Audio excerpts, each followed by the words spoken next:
ആരെങ്കിലും വന്ന് നമ്മളെ ആരോപിക്കിന് ഇയാള് കൺവേർഷൻ നടത്തുന്നു, അപ്പൊ തന്നെ നമ്മൾ അറസ്റ്റായി. ട്രയൽ പീരീഡിൽ നമ്മൾ ഇനി പ്രൂവ് ചെയ്യുക, ഞാൻ അവിടെ ഉണ്ടായിരുന്നില്ല, ഞാൻ ഇത് അറിയില്ല, ഞാൻ ഇവരെ അറിയില്ല. ഇനി നമുക്ക് കേസ് ട്രയൽ പീരീഡിൽ വേണം ഇത് ക്ലിയർ ചെയ്തെടുക്കാൻ. ഏത് വീട്ടിലാണ് പ്രാർത്ഥന നടക്കുന്നത്, ഏത് സ്ഥലത്താണ് ആരാധന നടക്കുന്നത്, അവർ തേടി പിടിക്കുന്നുണ്ട്.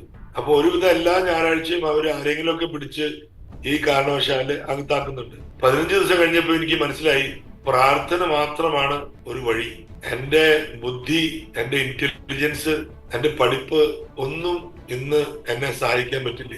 അത് വളരെ വലിയൊരു പാരഡോക്സ് ആണ്, മനസ്സിലാക്കാൻ പറ്റാത്തൊരു കാര്യമാണ്. 14 വർഷം നമ്മുടെ കൂടെ ജീവിക്കുന്ന ഒരു കൊച്ചുകുട്ടി പഠിച്ചു പുറത്തു വരുമ്പോ അവൻ പറയുന്നില്ല എന്നെ ക്രൈസ്തവ സഭയിൽ ചേർക്കാൻ വേണ്ടിട്ട് പ്രിൻസിപ്പള് തല്ലി, അല്ലെങ്കിൽ ദേഷ്യപ്പെട്ടു, അല്ലെങ്കിൽ ഫോഴ്സ് ചെയ്തു, ആരും പറയുന്നില്ല. പക്ഷെ 2 തവണ നമ്മുടെ പള്ളിയിൽ വന്ന് അരമണിക്കൂർ പ്രാർത്ഥിച്ചപ്പോ അതിനെ കൺവേർഷൻ എന്ന് പറഞ്ഞ് നമ്മൾ അകത്താക്കി.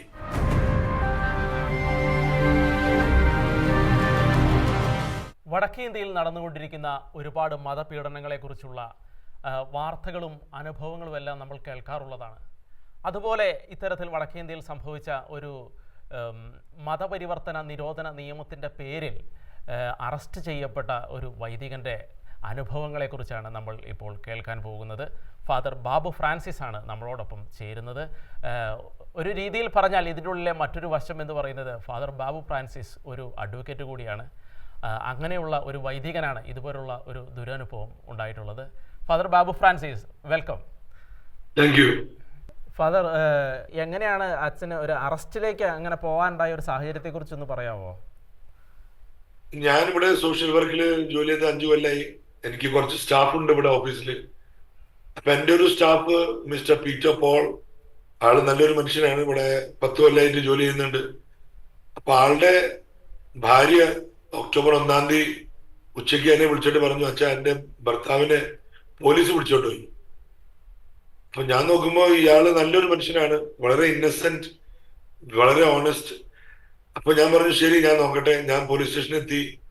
അപ്പൊ എന്റെ വിചാരം ഞാനൊരു വക്കീലാണ്, ഞാൻ പഠിപ്പുള്ളവനാണ്, ഞാൻ സോഷ്യൽ വർക്ക് ഡയറക്ടറാണ്.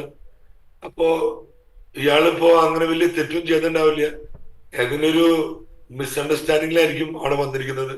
അപ്പൊ ഞാൻ അവിടെ പോയിട്ട് പോലീസുകാരെ മനസ്സിലാക്കി അവരോട് വർത്താനം പറഞ്ഞ് ആളെ പുറത്തു കൊണ്ടുവരാന്നുള്ള പരിപാടിയിലാണ് ഞാൻ അന്ന് പോലീസ് സ്റ്റേഷനിൽ പോയത്.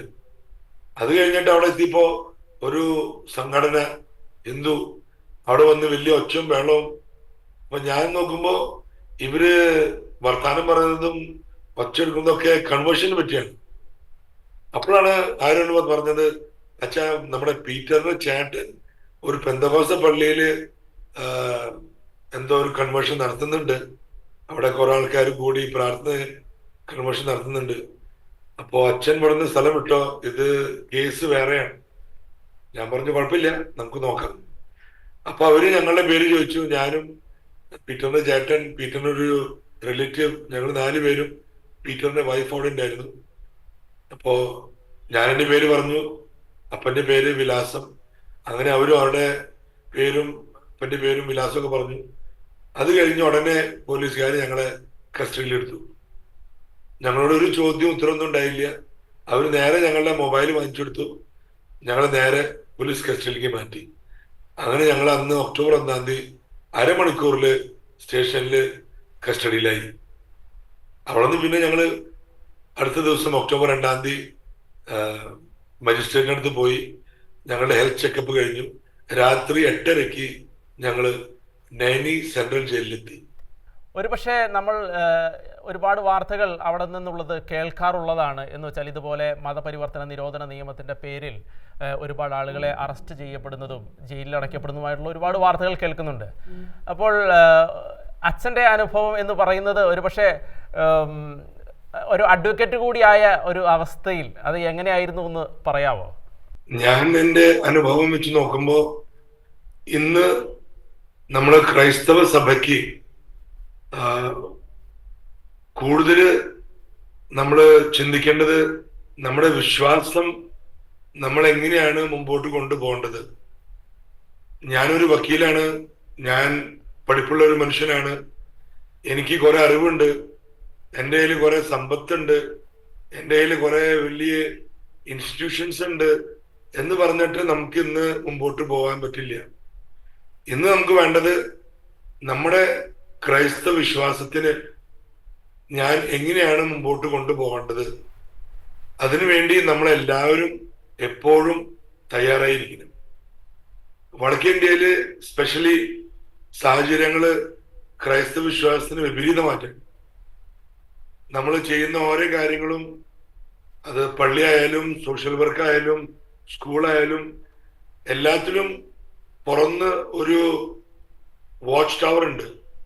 നമ്മൾ എന്താണ് ചെയ്യുന്നത്, ആരാണ് നമ്മുടെ അടുത്ത് വരുന്നത്, നമ്മൾ പ്രാർത്ഥന എവിടെയാണ് എത്തിക്കുന്നത്, നമ്മൾ ചെയ്യുന്ന എല്ലാ കാര്യത്തിനും പുറത്തുനിന്ന് ഒരു വാച്ച് ടവർ ഉണ്ട്. എന്നുവെച്ചാല് ഫാദർ, ഗവൺമെന്റിന്റെ ഭാഗത്തു നിന്ന് അങ്ങനെ നിരന്തരമായി ഒരു വാച്ച് ചെയ്യുന്നുണ്ടോ നമ്മൾ എന്താണ് ചെയ്യുന്നത് എന്നുള്ളതിനെ കുറിച്ച്? ഷുവറായിട്ടുണ്ട്. എല്ലാത്തിനും പുറത്തുനിന്ന് വാച്ച് ചെയ്യുന്നുണ്ട്. അപ്പൊ നമ്മൾ അതെല്ലാം അറിഞ്ഞുകൊണ്ട് ഇന്ന് കൂടുതൽ ശക്തിയോടെ നമ്മുടെ വിശ്വാസം ജീവിക്കാനും അതുവഴി നമ്മുടെ പള്ളിയിലും നമ്മുടെ സ്കൂളിലും ഹോസ്പിറ്റലിലും ഒക്കെ ആ ഒരു വിശ്വാസം നിലനിർത്താനുള്ള ഒരു ധൈര്യം നമ്മളൊന്ന് കാണിക്കണം. ഫാദർ, ഞാൻ ചോദിക്കുന്നത് ബി ജെ പി ഗവൺമെന്റ് വന്നതിന് ശേഷമാണോ ഇങ്ങനെ ഒരു നമ്മളെ വാച്ച് ചെയ്യുന്നുണ്ടെന്നുള്ള ഒരു തോന്നൽ ഉണ്ടാകാൻ തുടങ്ങിയത്? ആന്റി കൺവേർഷൻ ലോ വന്നത് BJP വന്നു കഴിഞ്ഞിട്ടാണ്. അതിനു മുമ്പ് ഈ ലോ നമ്മുടെ സ്റ്റേറ്റിൽ ഉണ്ടായിരുന്നില്ല.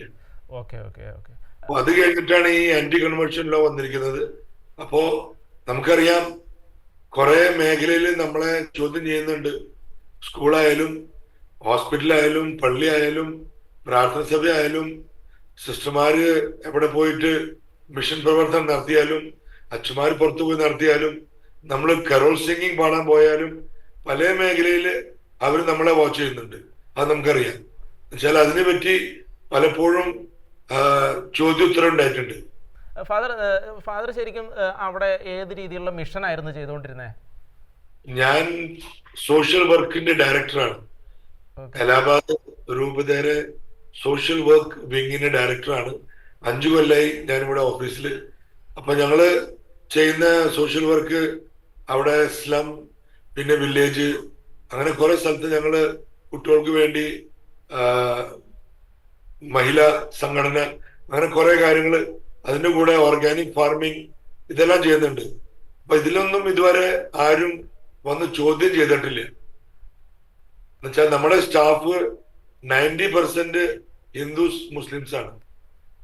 അതുകൊണ്ട് ഇതുവരെ അങ്ങനെ ഒരു സംഭവം സോഷ്യൽ വർക്ക് ഡിപ്പാർട്ട്മെന്റിൽ ഉണ്ടായിട്ടില്ല.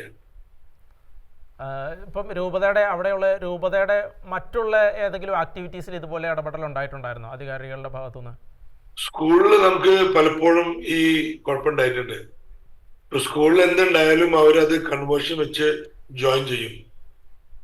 അവിടെ വിചാരം നമ്മൾ സ്കൂളില് കൺവേർഷൻ ആണ് ചെയ്യാൻ നോക്കുന്നത്. ഹോസ്പിറ്റലായാലും ഏതെങ്കിലും ഒരു പ്രശ്നം വന്നു കഴിഞ്ഞാല് ലാസ്റ്റ് വന്ന് വീഴുന്നത് അത് കൺവേർഷൻ കാരണമായിരുന്നു. അപ്പൊ അങ്ങനെ ഒരു ചെറിയ വിഷമം ഞങ്ങൾക്ക് ഉണ്ട്. പക്ഷെ പള്ളിയായിട്ട് ഇതുവരെ അങ്ങനെ ഒരു സംഭവം ഉണ്ടായിട്ടില്ല. നമ്മുടെ പള്ളിയായിട്ട്, കത്തോലിക്ക പള്ളിയായിട്ട് ഒരു സംഭവം ഉണ്ടായിട്ടില്ല. പക്ഷെ സ്കൂളിലും ഹോസ്പിറ്റലും അങ്ങനെ ചെറുതായിട്ട്, വലിയ മേഖലയല്ല, പക്ഷെ ചെറുതായിട്ട് സംഭവങ്ങൾ അവർ സൂചിപ്പിക്കാൻ നോക്കിയിട്ടുണ്ട്. രൂപതയ്ക്ക് അവിടെ എങ്ങനെയാ അതിൻ്റെ ഒരു സ്ട്രെങ്ത് എങ്ങനെയാ എന്ന് വെച്ചാൽ ഇപ്പൊ സ്കൂളുകൾ, അനാഥാലയങ്ങൾ, ഹോസ്പിറ്റലുകൾ, ആ രീതിയിലെ പ്രവൃത്തിയുടെ ഒരു വ്യാപ്തി എന്തോരെയുണ്ട്? ഞങ്ങളെ രൂപതയില് എല്ലാം കൂടി 10,000 കത്തോലിക്കരുള്ളൂ. ഞങ്ങളെ രൂപതയിലെ എക്സ്റ്റെൻഡ് ഒരു 500 കിലോമീറ്റർ ആണ്, ഒരു കോർണറിന്ന് മറ്റേ കോർണറിലേക്ക്. ഞങ്ങൾക്ക് ഒരു വലിയൊരു ഹോസ്പിറ്റൽ ഉണ്ട്, വേറെ 10-15 ഇംഗ്ലീഷ് മീഡിയം സ്കൂളുണ്ട്, പിന്നെ 5-8 ഹിന്ദി മീഡിയം സ്കൂളുണ്ട്.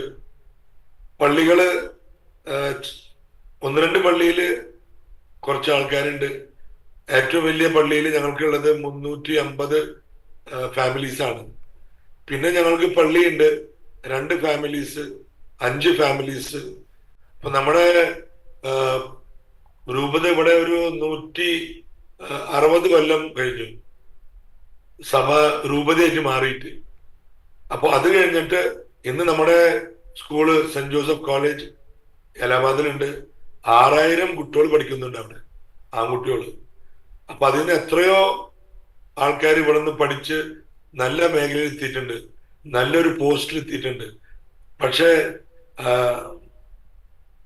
അതിന്റെ ഒരു വിഷമമുള്ള ഭാഗം എന്താണെന്ന് വെച്ചാല്, ഞാൻ ജയിലിലായിരുന്നപ്പോ നമ്മളെ രക്ഷിക്കാൻ വേണ്ടിയിട്ട്, നമ്മളെ സഹായിക്കാൻ വേണ്ടിയിട്ട് ഇവരാരും മുമ്പോട്ട് വന്നില്ല.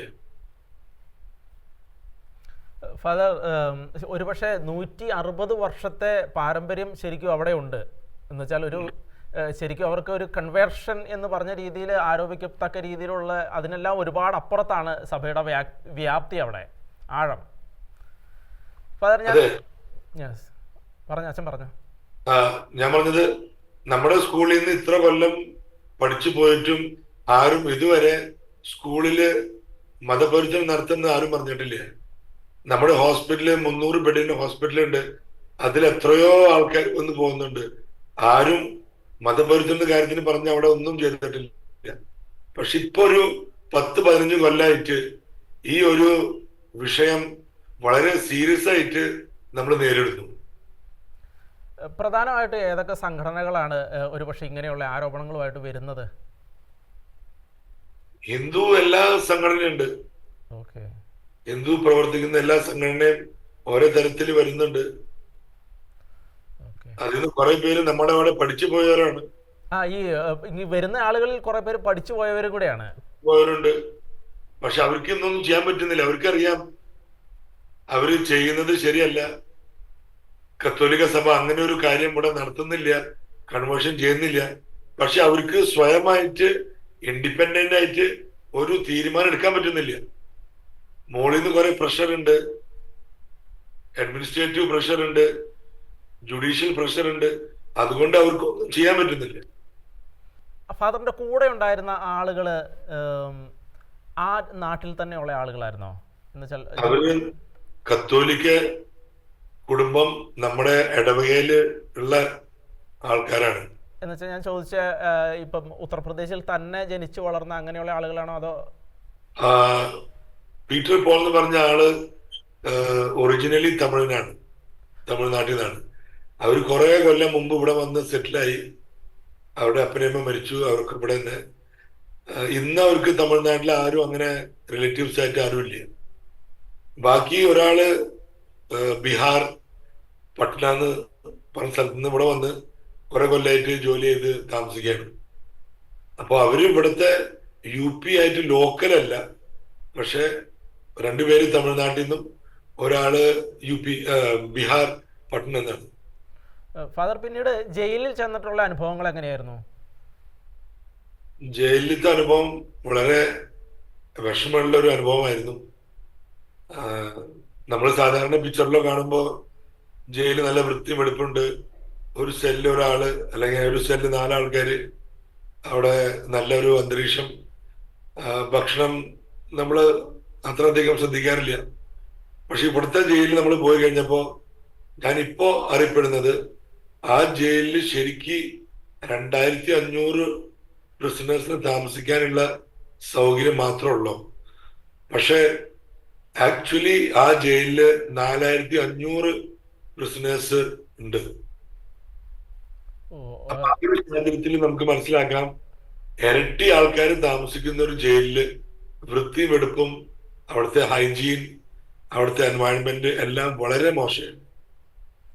അതുകൂടാതെ നമ്മള് അവിടെ ചെല്ലുമ്പോ അവിടുത്തെ ആൾക്കാര് അവരും കുറെ കൂടുതൽ ആൾക്കാരുള്ള അവർക്ക് വിഷമം, ഉറങ്ങാൻ സ്ഥലമില്ല, ശരിക്ക് നമുക്ക് ബാത്റൂമിൽ പോകാൻ സൗകര്യങ്ങളില്ല, കുളിക്കാനായിട്ടുള്ള നല്ല സൗകര്യങ്ങളില്ല. അപ്പോ ആൾക്കാർ കൂടിയിരിക്കുന്ന കാരണം നമുക്ക് പല കാര്യങ്ങളിലും ഭയങ്കര വിഷമമുണ്ട്. നമുക്ക് കിട്ടുന്ന ഭക്ഷണം അത്ര നല്ല ക്വാളിറ്റി അല്ല. പകുതി വെന്ത ചോറും പകുതി ചുട്ട ചപ്പാത്തിയും, ദാലില്ല, പരിപ്പ് കറി, ഒരു വെള്ളം, പിന്നെ കുറച്ച് സബ്ജി. അപ്പൊ അതില് കുറെ വെള്ളം, കുറച്ച് ഉരുളക്കിഴങ്ങൊക്കെ ആയിട്ട് ഭക്ഷണം. അപ്പൊ അവിടുത്തെ സാഹചര്യം നോക്കുമ്പോൾ നമ്മള് വളരെയധികം ബുദ്ധിമുട്ടി. പക്ഷെ വേറെ മാർഗമില്ല. ഇതല്ലാണ്ട് വേറൊരു വഴിയില്ല. നമുക്ക് കംപ്ലൈന്റ് ചെയ്യാൻ പറ്റില്ല. വെച്ചാൽ കംപ്ലൈന്റ് ചെയ്താലും ആരും കേൾക്കാൻ പോകുന്നില്ല. അവിടുത്തെ രീതി അങ്ങനെയാണ്. അപ്പൊ ആ രീതി സ്വീകരിച്ചേ പറ്റുള്ളൂ എന്ന കാര്യം മനസ്സിലായി. അതുപോലെ അവർക്കറിയാം ഞാൻ ഒരു കാത്തലിക് പ്രീസ്റ്റാണ്. അപ്പൊ കൺവേർഷനിലാണ് ഞാൻ ഉള്ളിൽ വന്നിരിക്കുന്നത്. പക്ഷെ അവരെല്ലാരും പറഞ്ഞു, അച്ഛാ അതൊക്കെ വെറുതെ നിങ്ങളെ ചിറ്റിക്കാൻ വേണ്ടിയിട്ട് ഓരോ ഉണ്ടാക്കി എടുത്ത കഥകളാണ്. ഞങ്ങൾക്കറിയാം അച്ഛൻ അങ്ങനെ ചെയ്യില്ല. പിന്നെ ഞങ്ങൾക്ക് കത്തോലിക്ക സഭയെ നന്നായിട്ട് അറിയാം. ഞങ്ങള് സ്കൂളും ഹോസ്പിറ്റലും ഓർഫനേജും ഹോസ്റ്റലും ഒക്കെ കണ്ടിട്ടുണ്ട്. അപ്പൊ അവിടെ ഒന്നും അങ്ങനെ ഉണ്ടായിട്ടില്ല എന്ന് അവർക്കറിയാം. ഒരു രീതിയിൽ പറഞ്ഞാൽ ജയിലിൽ കിടക്കുന്ന ആളുകൾക്ക് പോലും വ്യക്തമായിട്ട് അറിയാം നമ്മളവിടെ എന്താണ് ചെയ്യുന്നത് എന്നുള്ളത്. വളരെ വളരെ ശരിയാണ്. അപ്പം ശരിക്കും ഒരു ആസൂത്രിതമായിട്ടുള്ള ഒരു കാര്യമാണ് സംഭവിച്ചതെന്നാണ് തോന്നുന്നത്. അത് അവര് നമ്മൾ പറഞ്ഞു, അച്ഛ ഇത് ഈ സർക്കാർ കാരണം ഇങ്ങനെ സംഭവിച്ചത്, അതിൽ നമുക്ക് വേറെ ഒന്നും ചെയ്യാൻ പറ്റില്ല. ഫാദർ, ജയിലിൽ കിടന്നിട്ട് എന്തെങ്കിലും അസുഖങ്ങൾ അങ്ങനെ വല്ല ആരോഗ്യ പ്രശ്നങ്ങൾ ഉണ്ടായിരുന്നോ? എന്റെ ഒരു പ്രാർത്ഥന അത് മാത്രമായിരുന്നു, എനിക്ക് ജയിലിൽ കിടന്നിട്ട് ഒരു അസുഖവും വരാൻ പാടില്ല. എന്നുവെച്ചാൽ അവിടെ ഉണ്ടായിരുന്ന ആ ഒരു സാഹചര്യത്തില്, ആ ഒരു അൺഹൈജീനിക് കണ്ടീഷനില് എനിക്കൊരു പേടിയായിരുന്നു, എനിക്ക് വല്ലതും വരൂ. എന്നുവെച്ചാൽ നമ്മള് ഉറങ്ങുന്ന സ്ഥലത്ത് എലി, പൂച്ച, പ്രാണികള്, കോക്രോച്ച്, ഉറുമ്പ്, എർത്ത് എല്ലാം ഉണ്ടായിരുന്നു. അപ്പൊ നമ്മള് കഴിക്കുന്ന ഭക്ഷണം അതും അത്ര വലിയ ഹൈജീനിക് അല്ല. പിന്നെ നമ്മള് അവിടെ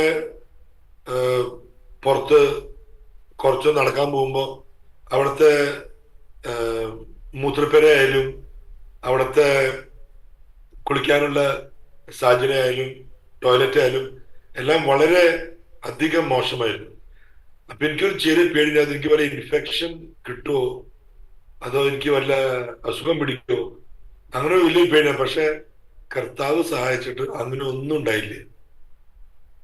അത് വലിയൊരു, ഞാൻ പറയാം, അത് വലിയൊരു മിറക്കിൾ തന്നെയാണ്. മേലധികാരികൾ നമ്മളായിട്ട് വലിയ പ്രശ്നമൊന്നും ഉണ്ടായിരുന്നില്ല. പക്ഷെ എങ്ങനെയായാലും അവരധികാരി, നമ്മള് പ്രിസണർ. അപ്പൊ അതിന്റെ ഒരു ഭാഷ, അവരുടെ ഒരു ബിഹേവിയർ എപ്പോഴും അങ്ങനെ ആയിരിക്കും. അപ്പൊ അവരിപ്പോ നമ്മൾ തെറ്റ് ചെയ്തോ ശരി ചെയ്തോ എന്ന് ചോദിക്കാൻ വരുന്നില്ല. അവരെപ്പോഴും നമ്മൾ നോക്കുന്നത്, ഇവനൊരു ജയിൽ പുള്ളിയാണ്, ഇവനൊരു പ്രിസണറാണ്. അപ്പൊ അവര് വർത്താനം പറയുമ്പോഴും നമ്മളോട് സംസാരിക്കുമ്പോഴും ആ ഒരു പുച്ഛം നമ്മളോട് എപ്പോഴും ഉണ്ട്. പക്ഷെ ജയിലർ വളരെ നല്ല പോലെ നമ്മളോട് സംസാരിച്ചു. ആളുടെ മകൾ ഇവിടെ ഞാൻ ഇരിക്കുന്ന സ്ഥാപനത്തിനടുത്ത് ബethany കോൺവെന്റ് സ്കൂളാണ് പഠിക്കുന്നത്. ആള് നല്ല പഠിപ്പുള്ള ആളാണ്. അപ്പൊ ആള് പറഞ്ഞു, അച്ഛാ എനിക്ക് അറിയാം, പക്ഷെ എനിക്ക് അച്ഛനെ ജയിലിനുള്ളിൽ സഹായിക്കാൻ പറ്റും. അച്ഛൻ എന്തെങ്കിലും കുഴപ്പമുണ്ടെങ്കിൽ അച്ഛൻ പറഞ്ഞാൽ ഞാൻ സഹായിക്കാം. പക്ഷെ പുറത്ത് പോലീസായിട്ട് ഞങ്ങൾക്ക് ഒരു റിലേഷൻഷിപ്പ് ഇല്ല. അപ്പൊ ആ ഒരു മേഖലയിൽ എനിക്ക് അച്ഛനെ സഹായിക്കാൻ പറ്റില്ല. വേറെ അങ്ങനെ കുഴപ്പങ്ങളൊന്നും നോക്കണ്ടായില്ല. അച്ഛാ, ശരിക്കും നിങ്ങൾ ജയിലിൽ കിടക്കുമ്പോൾ നിങ്ങളെ പുറത്ത് എത്തിക്കാൻ വേണ്ടി എന്തൊക്കെ കാര്യങ്ങളായിരുന്നു നടന്നുകൊണ്ടിരുന്നത്? ഞങ്ങൾ ജയിലുള്ള സമയത്ത് ഞങ്ങളെ അവിടുന്ന് പുറത്തിറക്കാൻ വേണ്ടിയിട്ട് ഡിസ്ട്രിക്ട് കോർട്ടില് നമ്മൾ പല ആൾക്കാരെ സമീപിച്ചു, പല ലോയേഴ്സ്, ജഡ്ജസ്, അതുകൂടാതെ കുറെ BJP ലീഡേഴ്സ്, അതുകൂടാതെ കുറെ സംഘടനകളുടെ നേതാവിനെ അച്ഛന്മാരും മെത്രാനും പോയി കണ്ടു. പക്ഷെ അവർ പറയുന്നത് ഇതാണ്, ഇതൊരു വളഞ്ഞ കേസാണ്, ഇതിൽ ഞങ്ങൾക്കൊന്നും ചെയ്യാൻ പറ്റില്ല. അപ്പൊ അതാണ് അവരുടെ. പിന്നെ അവർ പറയുന്നത് ഞങ്ങൾക്ക് വളരെയധികം അഡ്മിനിസ്ട്രേറ്റീവ് പ്രഷർ ഉണ്ട്, ഗവൺമെന്റ് പ്രഷർ ഉണ്ട്. അപ്പോ അവര് വിചാരിച്ചാലും അവർക്കൊന്നും ചെയ്യാൻ പറ്റുന്നില്ല. അപ്പൊ അതുകൊണ്ട് ഡിസ്ട്രിക്ട് കോർട്ടിൽ നിന്ന് എന്റെ ജാമ്യം കേസ് ഹൈക്കോടതി പോയി. ഹൈക്കോടതിയിൽ 3 ഹിയറിംഗ് കഴിഞ്ഞപ്പോ ഞങ്ങൾക്ക് അവിടെ നിന്ന് ജാമ്യം കിട്ടി.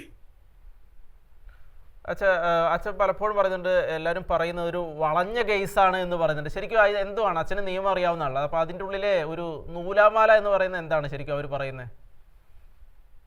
നൂലാമാല കേസ് എന്ന് വെച്ചാല് ഇപ്പൊ ഒരു മർഡർ കേസായി, അല്ലെങ്കിൽ ഒരു റേപ്പ് കേസായി, അല്ലെങ്കിൽ ഒരു ഡെക്കോയിറ്റി കേസായി, അതിൽ നമ്മള് ക്ലിയർ ആയിട്ട് എവിഡൻസ് കൊടുക്കുന്നുണ്ട്, അല്ലെങ്കിൽ അതിന് ക്ലിയർ ആയിട്ട് നമുക്കൊരു പ്രൂഫ് ഉണ്ട്. പക്ഷെ ഇതില് ആരെങ്കിലും വന്ന് നമ്മളെ ആരോപിക്കിന് ഇയാള് കൺവേർഷൻ നടത്തുന്നു, അപ്പൊ തന്നെ നമ്മൾ അറസ്റ്റായി. അതിൽ കൂടുതൽ ചോദ്യം പറഞ്ഞൊന്നുമില്ല. അതില് പ്രൂഫ് കണ്ടുപിടിക്കലോ വിറ്റ്നസിനെ ചോദിക്കലോ അല്ലെങ്കിൽ എവിഡൻസ് കണ്ടുപിടിക്കലോ അതൊന്നുമില്ല. ഒരാൾ വന്ന് പോലീസ് സ്റ്റേഷനിൽ പറയാണ് ഇവര് 3 പേര് കൺവേർഷൻ നടത്തുന്നുണ്ട്, അതോടെ നമ്മൾ അകത്തായി. അപ്പൊ അതുകൊണ്ട് അതൊരു വളരെ അധികം ഒരു ഹൈ പ്രൊഫൈൽ ക്രൈം ആയിട്ടാണ് ഇപ്പോ UP-യിൽ അത് നോക്കുന്നത്. അപ്പൊ അതുകൊണ്ട് ഞങ്ങള് ജയിലിലായിരുന്നപ്പോഴും ഞങ്ങളെ വളരെയധികം അവർ വാച്ച് ചെയ്യുന്നുണ്ടായിരുന്നു. ഞങ്ങളെ ആരാണ് കാണാൻ വരുന്നത്, അവരുടെ പേര്, അവരുടെ വിലാസം. അത് കഴിഞ്ഞ് ഞങ്ങളെ അവര് വിസിറ്റേഴ്സിന്റെ ലിസ്റ്റ് കാണിക്കുമ്പോൾ ഞങ്ങളത് സൈൻ ചെയ്ത് കൊടുക്കണം, ഞങ്ങൾ ഇവരെ കാണാൻ തയ്യാറാണ്. അപ്പൊ അവര് കംപ്ലീറ്റ്ലി ട്രാക്ക് ചെയ്യുന്നുണ്ട് ആരാണ് കാണാൻ വരുന്നത്, ആരാണ് ഞങ്ങളെ സമീപിക്കുന്നത്. പക്ഷെ ബാക്കി പ്രിസണേഴ്സ്, മർഡർ ചെയ്തവരുണ്ട്, ഡെക്കോയിറ്റ് ചെയ്തവരുണ്ട്, റേപ്പ് ചെയ്തവരുണ്ട്, അവര് സൈൻ അടിക്കുന്നില്ല. അപ്പൊ ഞാൻ ചോദിച്ചു ഒരു ദിവസം പോലീസുകാരോട്, എന്താണ് നിങ്ങൾ ഞങ്ങളോട് മാത്രം ഈ പേപ്പറിൽ സൈൻ ചെയ്യാൻ പറയുന്നത്? അപ്പൊ അവര് പറഞ്ഞു നിങ്ങൾ കുറച്ച് ഹൈ പ്രൊഫൈൽ പ്രിസണേഴ്സ് ആണ്. അപ്പൊ എനിക്ക് മനസ്സിലായി ഇത് വളരെ സിമ്പിൾ കാര്യമല്ല. ബാക്കി എല്ലാ കുറ്റത്തിനും അതിൽ ചോദ്യോത്തരമുണ്ട്, അതിൽ ഇൻവെസ്റ്റിഗേഷൻ ഉണ്ട്, അതില് വിറ്റ്നസിനെ വിളിക്കുകയോ പ്രൂഫ് നോക്കലുണ്ട്. പക്ഷെ ഇതിൽ നമ്മൾ നേരെ അകത്ത് പോവാണ്. 3-4 മാസം അകത്ത് കിടന്നേ പറ്റുള്ളൂ. അതിനുള്ളിൽ നമുക്ക് ജാമ്യം കിട്ടിയ അത് വളരെ ഒരു അതിശയമുള്ള കാര്യമാണ്. ഫാദർ, ഇപ്പോൾ ആരെങ്കിലും ഒരു ആരോപണം ഉന്നയിക്കുന്നു, ഉടനെ തന്നെ നമ്മളെ പിടിച്ച് അകത്തിടുന്നു. അപ്പം ശരിക്കും അത് ഒരു നിയമപരം കൂടിയാണോ അത് ശരിക്കും? എന്ന് വെച്ചാൽ ആ നിയമത്തിന്റെ അടിസ്ഥാന മതപരിവർത്തന നിരോധന നിയമത്തിന്റെ അടിസ്ഥാനത്തിൽ നോക്കുമ്പോൾ ശരിക്കും അങ്ങനെയാണോ അതിന്റെ ഒരു പ്രോസസ്സ്? ഏത് കുറ്റായാലും കുറ്റം ചെയ്തവന് ആരോപിച്ചു കഴിഞ്ഞാല് അതിന് ഉത്തരം പറയാൻ സമയം കൊടുക്കണം. അതെ. അതാണ് അപ്പൊ ഈ കേസിൽ ഇപ്പൊ അച്ഛൻ പറയുന്ന പോലെ നോക്കുമ്പോൾ ശരിക്കും ആരെങ്കിലും ആരോപിക്കുന്നു, ഉടനെ നമ്മളെ പിടിച്ച് അകത്തിടുന്ന ഒരു രീതിയാണോ? അതില് പറ്റുന്ന ഇതാണ്, നമ്മളെ ആരെങ്കിലും ആരോപിച്ചു കഴിഞ്ഞാൽ നമ്മൾ നേരെ പോലീസ് സ്റ്റേഷനിൽ പോയി അവിടെ അറസ്റ്റായി. അത് പിന്നെ ചോദ്യോത്തരമൊന്നുമില്ല. അപ്പോ വളരെ സിമ്പിളായിട്ട് നിയമം നോക്കിയാല് നമ്മള് ഒരു കാരണവശാല് എന്തെങ്കിലും ഒരു ക്രൈമിൽ ആരോപിച്ചു കഴിഞ്ഞാല് ആദ്യം പോലീസുകാർ നമ്മോട് ചോദിക്കും, എന്താ ഉണ്ടായത്, എവിടെ ഉണ്ടായത്, നിങ്ങൾ അവിടെ ഉണ്ടായിരുന്നോ? ഒരു ചെറിയൊരു ഇൻവെസ്റ്റിഗേഷൻ പോലീസ് നടത്തും, എന്നിട്ടാണ് FIR അല്ലെങ്കിൽ നമ്മളെ അറസ്റ്റ് ചെയ്യുന്നത്. പക്ഷെ ഈ സംഭവത്തില് അങ്ങനെ ഒരു ചോദ്യോത്തരം ഇല്ല. അതാണ് ഇതൊരു വളഞ്ഞ കേസ്. അപ്പൊ എല്ലാവരുടെ ശരിക്കും അവിടെ ഈ പേരിൽ അറസ്റ്റ് ചെയ്യപ്പെടുന്ന എല്ലാവരുടെയും അവസ്ഥ ഇത് തന്നെയല്ലേ? ഇപ്പോ ഫാദർ ഡൊമിനിക് ലഖനൗ ഡയസിസില്, സിസ്റ്റർ മേഴ്സി അംബികാപൂർ ഡയസിസില് ഇവരോടൊന്നും ചോദ്യോത്തരമൊന്നും ഉണ്ടായിട്ടില്ല. ആൾക്കാർ വരുന്നു, ആരോപിക്കുന്നു, ഇവരിവിടെ പ്രാർത്ഥന സഭ നടത്തുന്നു, ഇവിടെ കൺവേർഷൻ നടത്തുന്നു, ഉടനെ അവരകത്തായി. അത് കഴിഞ്ഞിട്ട് അവര് കേസായി. അത് കഴിഞ്ഞിട്ട് നമ്മൾ ഇനി അതിന്റെ പിന്നാലെ ട്രയൽ പീരീഡിൽ നമ്മൾ ഇനി പ്രൂവ് ചെയ്യുക, ഞാൻ അവിടെ ഉണ്ടായിരുന്നില്ല, ഞാൻ ഇത് അറിയില്ല, ഞാൻ ഇവരെ അറിയില്ല. ഇനി നമുക്ക് കേസ് ട്രയൽ പീരീഡിൽ വേണം ഇത് ക്ലിയർ ചെയ്തെടുക്കാൻ. അപ്പൊ ശരിക്കും ഒരു 2-3 മാസം വെറും ഒരു ആരോപണത്തിന്റെ പേരിൽ 2-3 മാസം അകത്ത് കിടക്കുക എന്നുള്ളത് നോർമൽ കാര്യമാണ്. നോർമൽ കൺവേർഷൻ ആയാലും അത് നോർമൽ ആയിട്ട് നമ്മൾ അകത്ത് കിടക്കും. അപ്പൊ അതൊരു രീതിയായി മാറി. അപ്പൊ ശരിക്കും അവിടെ വ്യാപകമായിട്ട് സംഭവിക്കുന്നുണ്ട്. കുറെ സ്ഥലത്ത് അത് ചെയ്യുന്നുണ്ട്, കുറെ സ്ഥലത്ത് അത് സംഭവിക്കുന്നുണ്ട്. അപ്പോ ഞായറാഴ്ചകളില് പല സംഘടന തേടി നടക്കുന്നുണ്ട്, എവിടെയാ പ്രേയർ നടക്കുന്നത്, ഏത് വീട്ടിലാണ് പ്രാർത്ഥന നടക്കുന്നത്, ഏത് സ്ഥലത്താണ് ആരാധന നടക്കുന്നത്, അവർ തേടി പിടിക്കുന്നുണ്ട്. അപ്പൊ ഒരുവിധം എല്ലാ ഞായറാഴ്ചയും അവർ ആരെങ്കിലുമൊക്കെ പിടിച്ച് ഈ കാരണവശാല് അകത്താക്കുന്നുണ്ട്. അധികാരികൾ എത്രയൊക്കെ തടഞ്ഞാലും അവിടെയുള്ള ജനങ്ങൾ ഒരുപാട് ആഗ്രഹിക്കുന്നു ക്രിസ്തുവിനെ കേൾക്കാൻ. വളരെ ശരിയാണ്. പക്ഷെ നമുക്ക് അതിനുള്ളിലേക്ക് ബൈബിള് അല്ലെങ്കിൽ പ്രാർത്ഥനാ പുസ്തകം കടത്തി കൊണ്ടുപോകാൻ പറ്റില്ല. അപ്പൊ നമ്മുടെ കയ്യിലുള്ളത് കൊന്ന മാത്രമാണ്. അപ്പൊ അവർക്കറിയാം നമ്മൾ ചെയ്യുന്ന കാര്യങ്ങളും നമ്മുടെ മിഷൻ പ്രവർത്തനങ്ങളും. അവരുടെ കുട്ടികളും പഠിക്കുന്നത് കത്തോലിക്ക സ്കൂളിലാണ്. അവിടെ ഒരു വക്കീല് 10 കൊല്ലായിട്ട് ജയിലിലാണ്. അപ്പോ ഞാൻ വർത്താനം പറയുമ്പോ ആള് പറഞ്ഞു, അച്ഛ എന്റെ കുട്ടി പഠിക്കുന്നത് അച്ഛന്റെ സ്കൂളിലാണ്, സെന്റ് ജോസഫ് കോളേജിലാണ്. ഞാൻ പറഞ്ഞു അത് വളരെ ഒരു തെറ്റായി പോയല്ലോ. അപ്പൊ ആളൊരു ഹിന്ദുവാണ്. ഞാൻ പറഞ്ഞു അത് വളരെ തെറ്റായി പോയല്ലോ. ആള് പറഞ്ഞു ചോദിച്ചു എന്താ അച്ഛാ അങ്ങനെ. ഞാൻ പറഞ്ഞു 10-12 കൊല്ലം കഴിഞ്ഞ് അവൻ സ്കൂളിൽ നിന്ന് പുറത്തിറങ്ങുമ്പോ അവനൊരു ക്രൈസ്തവ മെമ്പറായിട്ട് മാറൂലോ. അപ്പൊ നിങ്ങൾക്ക് പേടിയില്ലേ? 10-12 കൊല്ലം കൊച്ച് ഒരു വളരെ ഇന്നസെന്റ് മനസ്സ് ഞങ്ങളൊക്കെ കണ്ടിട്ട് മതം മാറിയാലോ. അപ്പൊ അവൻ പറയാ അച്ഛാ ഞങ്ങൾക്ക് അറിയാം അതൊന്നും സംഭവിക്കില്ല, നിങ്ങൾ അങ്ങനൊന്നും ചെയ്യുന്നില്ല. അപ്പൊ ഞാൻ പറഞ്ഞു 12-14 കൊല്ലം നമ്മുടെ സ്കൂളിൽ പഠിക്കുന്ന കുട്ടികള് പുറത്തു വരുമ്പോ ക്രൈസ്തവ സഭയിൽ ചേർന്നു അല്ലെ കൺവെൻഷൻ നടത്തുമെന്ന് ആരും പറയുന്നില്ല. പക്ഷെ 40 വയസ്സായ മനുഷ്യൻ നമ്മുടെ പള്ളിയിൽ വന്നു, അയാളുടെ കൺവെൻഷൻ കഴിഞ്ഞു. അത് വളരെ ഒരു വലിയൊരു പാരഡോക്സ് ആണ്. മനസ്സിലാക്കാൻ പറ്റാത്തൊരു കാര്യമാണ്. 14 വർഷം നമ്മുടെ കൂടെ ജീവിക്കുന്ന ഒരു കൊച്ചുകുട്ടി പഠിച്ചു പുറത്തു വരുമ്പോ അവൻ പറയുന്നില്ല എന്നെ ക്രൈസ്തവ സഭയിൽ ചേർക്കാൻ വേണ്ടിയിട്ട് പ്രിൻസിപ്പള് തല്ലി അല്ലെങ്കിൽ ദേഷ്യപ്പെട്ടു അല്ലെങ്കിൽ ഫോഴ്സ് ചെയ്തു, ആരും പറയുന്നില്ല. പക്ഷെ 2 തവണ നമ്മുടെ പള്ളിയിൽ വന്ന് അരമണിക്കൂർ പ്രാർത്ഥിച്ചപ്പോ അതിനെ കൺവേർഷൻ എന്ന് പറഞ്ഞ് നമ്മൾ അകത്താക്കി.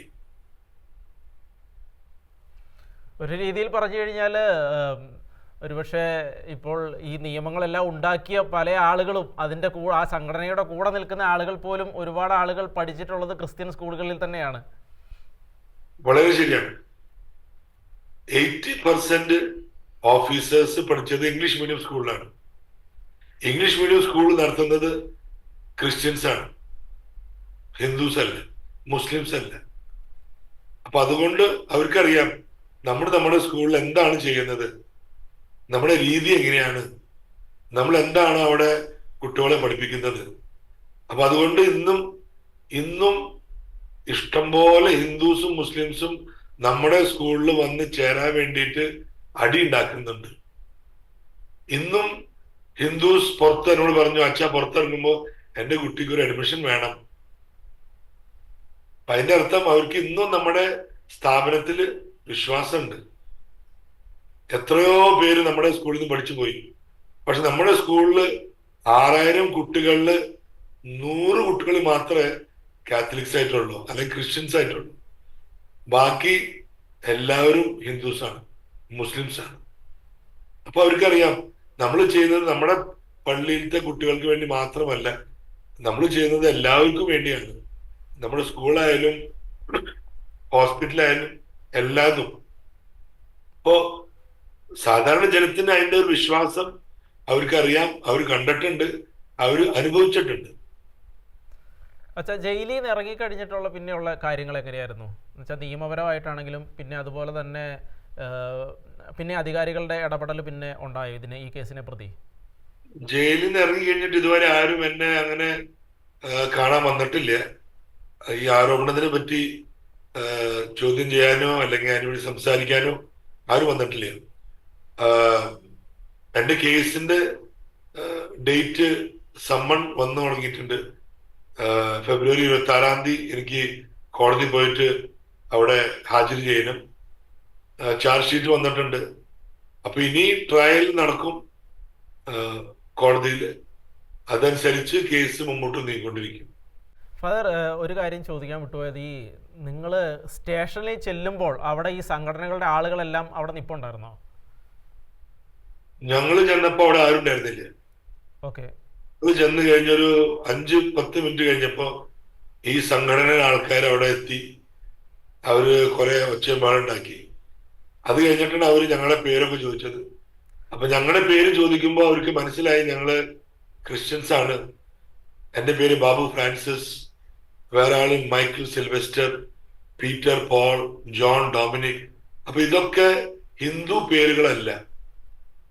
അപ്പൊ അവര് ആക്ച്വലി പിടിക്കാൻ പോയത് പീറ്ററിന്റെ ചേട്ടൻ മിസ്റ്റർ സൂസേരാജിനെയാണ്. അപ്പൊ സൂസേരാജിനെ പിടിക്കാൻ പറ്റാത്ത കാരണം അവര് പീറ്ററിനെ പിടിച്ചുകൊണ്ടുവന്ന് പോലീസ് സ്റ്റേഷനിൽ കൊണ്ടുവന്നത്. അപ്പൊ അവർക്ക് മനസ്സിലായി അവർ പിടിക്കാൻ പോയത് ഒരാള്, കിട്ടിയത് 4 പേര്. അപ്പൊ ഈ ആളുകളാണ് പേരുകളെല്ലാം എഴുതിയെടുത്തത്, ഈ വന്ന ആളുകള്? അതെ അതെ അതെ. പോലീസ് അവിടെ പ്രഷറിൽ അവിടെ ഇരുന്നു. Okay father, thank you. ഒരുപക്ഷെ നമ്മൾ കേട്ടുകൊണ്ടിരിക്കുന്ന കാര്യത്തെക്കാൾ ഒരുപാട് അപ്പുറത്താണ് വടക്കേ ഇന്ത്യയിൽ സംഭവിച്ചു കൊണ്ടിരിക്കുന്ന കാര്യങ്ങൾ. പതിറ്റാണ്ടുകളായി, നൂറ്റാണ്ടുകളായി അവിടെ ജോലി ചെയ്യുന്ന ക്രിസ്ത്യൻ മിഷണറിമാർക്കെതിരെ ഒരുപാട് മോശമായ രീതിയിലാണ് അവിടെ കാര്യങ്ങൾ സംഭവിച്ചുകൊണ്ടിരിക്കുന്നത്. ഈ കാലഘട്ടത്തിൽ അവിടെയുള്ള മിഷൻ പ്രവർത്തനത്തിന് വേണ്ടി നമ്മുടെ പ്രാർത്ഥനയാണ് ഏറ്റവും വലിയതായിട്ടുള്ളത്. ഈ നോയമ്പ് കാലത്തും അതിനുശേഷവുമെല്ലാം ഈ മിഷൻ മേഖലയിൽ ജോലി ചെയ്യുന്ന നമ്മുടെ പ്രിയപ്പെട്ട ശുശ്രൂഷകർക്ക് വേണ്ടി നമുക്ക് പ്രാർത്ഥിക്കാം. എല്ലാവർക്കും നന്ദി.